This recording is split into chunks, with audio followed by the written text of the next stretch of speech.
Well, if God truly prepares us, what do you and I need to do to be prepared? I mean, if God's going to give us the tools and stuff, what do you and I need to do to be prepared to become influencers of other people, leaders of other people, people who share our faith? What kind of things do we need to do?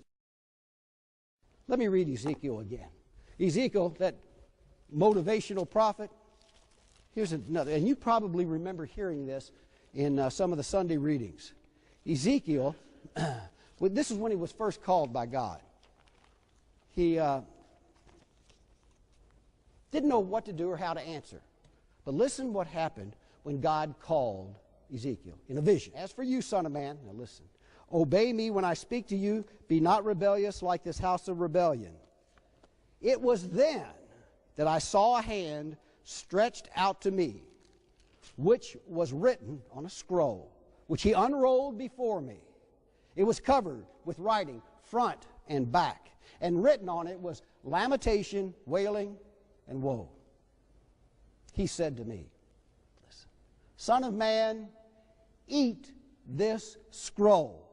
Eat what is before you. Then go speak to the house of Israel. So I opened my mouth, and he gave me the scroll to eat. Son of man, he said to me, feed your belly and fill your stomach with this scroll that I am giving you. I ate it, and it was sweet as honey. He said, son of man, go now to the house of Israel and speak my words to them. Eat this scroll. He didn't say read the scroll, memorize it, and then go tell everybody about it. He said eat it, become it, then go. That's a little different, isn't it? But that's what we're called to do at the Eucharist, are we not? We are called to receive Christ and then go and be Christ to others. Eat this scroll. So the words and the teachings that we learn, we are not supposed to memorize. We're supposed to live and come alive with. A number of years ago, I heard a story about Mother Teresa. Mother Teresa was speaking in Washington, D.C. to a crowd of 5,000. Now, there were 4,998 people out here, but there were two very special people up front, Bill and Hillary Clinton, sitting in the front row. Mother Teresa was talking about abortion, and you know her stand on abortion. Bill and Hillary, you know their stand on abortion. So, here's Mother Teresa speaking and sharing the truth to 5,000 people.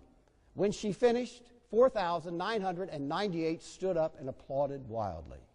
Now, the man who told this story said, can you imagine the courage it took for Mother Teresa to do that, knowing the president and his wife were sitting in the front row? Can you imagine the courage it took for Mother Teresa to do that? When I heard this man, this preacher, share the story, I said, you missed the point. You see, it took no courage for that woman to do that. None, zero, because all she was doing was sharing what she knew to be true. And when you and I know the truth, it's easy to share, isn't it?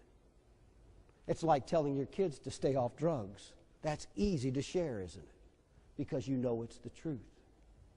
So what you and I need to do is discover the truth in our lives and then just go share it with people.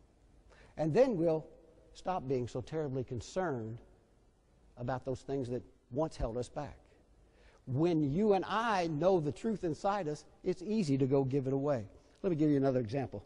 Father Bill Griner. You know Father Bill? He used to be, he's been all over St. Michael, Epiphany. He is now with us at St. Bernadette. He's retired, but he joins us every Sunday, either at our campus or the other campus. There are two St. Bernadette campuses. Well, Father Bill, a number of years ago, was giving a lecture workshop at Mother Goose. And he had about 50 individuals sitting, a crowd like what we have here. They were sitting in the church. And Father Bill asked this question, what makes a good lector? What makes a good lector? Well, he was kind of like a fourth grade teacher because everyone had their answer, you know.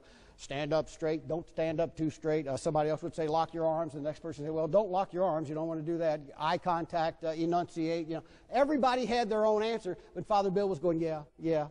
he was like that fourth grade teacher. He had his own answer. He was just going to let everybody talk, and then he's going to share his answer. So finally, everyone shared their answers, and finally he walked over and picked up the book, and he said, here's when you become a good lector. When you believe what you read, you will become a good lector. Isn't that real? Isn't that the real deal? You see, when you start to display what you know to be true, and it comes from here, it's the truth, you'll be a great leader, a great influencer.